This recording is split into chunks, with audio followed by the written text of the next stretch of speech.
tas estrogenų sumažėjimas ne tik kūną, nu pradžioje aišku gal kūną paveikia, nes tu ten prakaituoji, tu esi dirglė, bet nu kokios tau, tarkim, po metų, po 2, po 3 tokios savijautos, kokios pas tave mintis, kokie jausmai, kaip tu nebūsi pikta, kaip tu nebūsi ragana, kai tau yra kiekvieną dieną blogai ir tau sako daktarai, kad čia nėra liga ir tu esi sveika.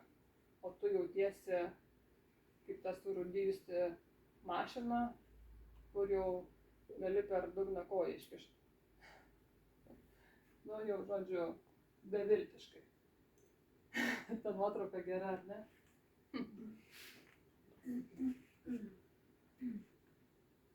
Tai va, tai iš kur tu estrogenų gauti? Iš kur jų gauti? Nu, tai ką medicina sako, nu, tai nėra problemų. Tai receptuką į vaistinę, pakaitinė hormonų terapija ir viskas gerai. Bet ar tikrai gerai? Bet ar tikrai, ar tai nėra tapetas, kaip Rita sakė, tai sienai, kuri jau suskilus laikosi gal ten iki tos vėtros pirmos. Tai kokie pliusai? Nu žinokit, tikrai, vaistai, visi vaistai.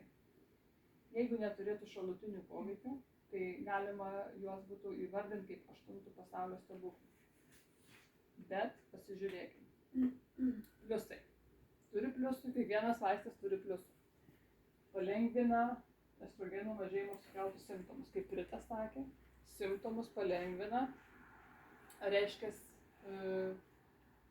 nejaučiam taip smarkiai tų simptomų, jau gyventi, sako, galiu, akys jau prašviesėjusios, sumažino lūžių, tai faktas, kadangi estrogenų duodi, padidini tų osteoblastų skaičių ir sumažini tų osteoblastų aktyvumą. Faktas, tada, kad ta osteoporozė mažėja, rizika. Nežinau, kokiu būdu storozijos ir tosios žarnos vėžio riziką sumažina. Dar netradau mechanizmo, bet čia yra ištrauka ir aš tiesiog nenorėjau, kad į vienus vartus, kad jau tie vaistai jau tik tai blogis, matot, yra ir gerų dalykų, bet pasižiūrėkim, kokie minusai. Jeigu storosios žarnos tą vėžį, tiesiosios žarnos vėžio riziką mažina, tai padidina krūties, gimdos gleivinės ir kiaušidžių vėžio riziką. Čia turėtų būti kablelis. Tai va, padidina trombų susidarimo venose riziką.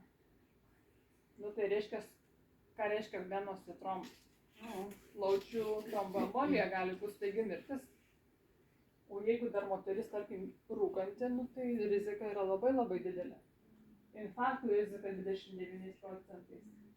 Sumažina skydliaukės hormonų veiksnumą. Reiškia, gali skydliaukės tekti gerti hormonus, tiroksinus. Uždegiminius procesus skatina.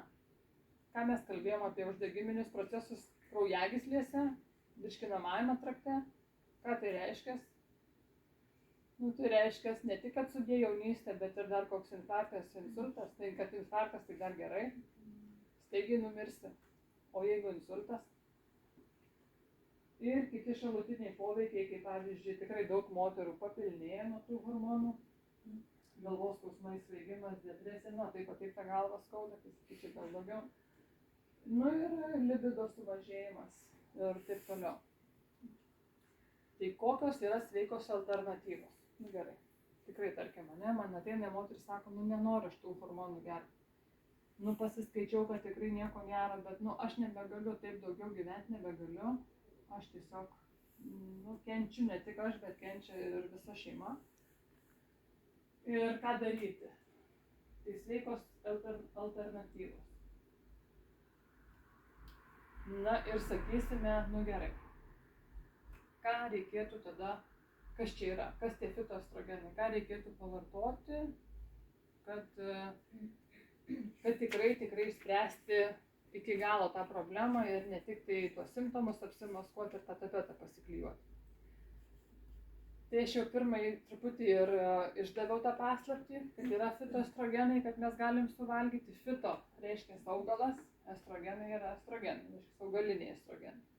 Ir žinot, jeigu jūs sužinojote tik tai, va, tarkim, šiandien, ar ten prieš savaitę, ar dar kažkada, tai va tas jau Hipokratas, medicinos, kaip čia pasakyti, tėvas, ne?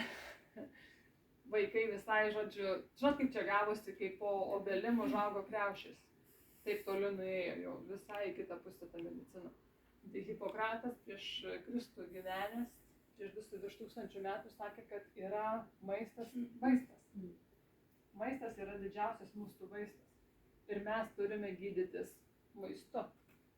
Bet šiais laikais maistas yra labiau susargdinantis negu pagydantis.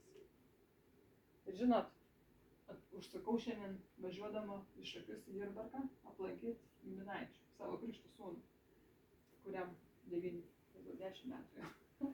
Ir jisai man pasiskundė, podė, sako, žinok, mano mama man neperka bomžpikių. Gerai darom. Tai man pasiskundė, nes sesė studentė gali nusipirkti, nes jis išvažiavo iš namų, jie nereguliuoja, jau jinai gali nusipirkti bomžpikių, o man mama neleidžia jų valgyti. Tai aš aišku atskaičiau visą paskaitą.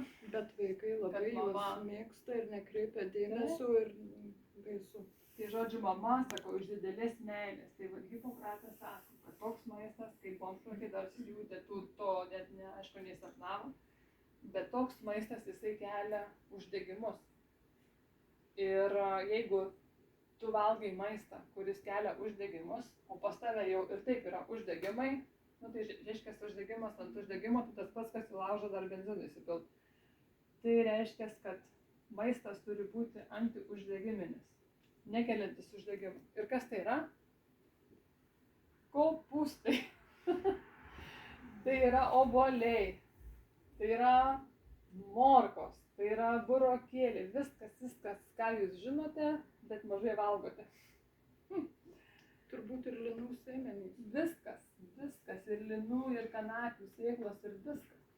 Tai kas yra tie fitoestrogenai, tai yra augaliniai hormonai, kurie savo struktūra labai panašus į estrogenus. Žinot, organizmas iš tikrųjų neskiria netgi jų, nes supranta, kai fitoestrogeną mes gauname, organizmas neskiria.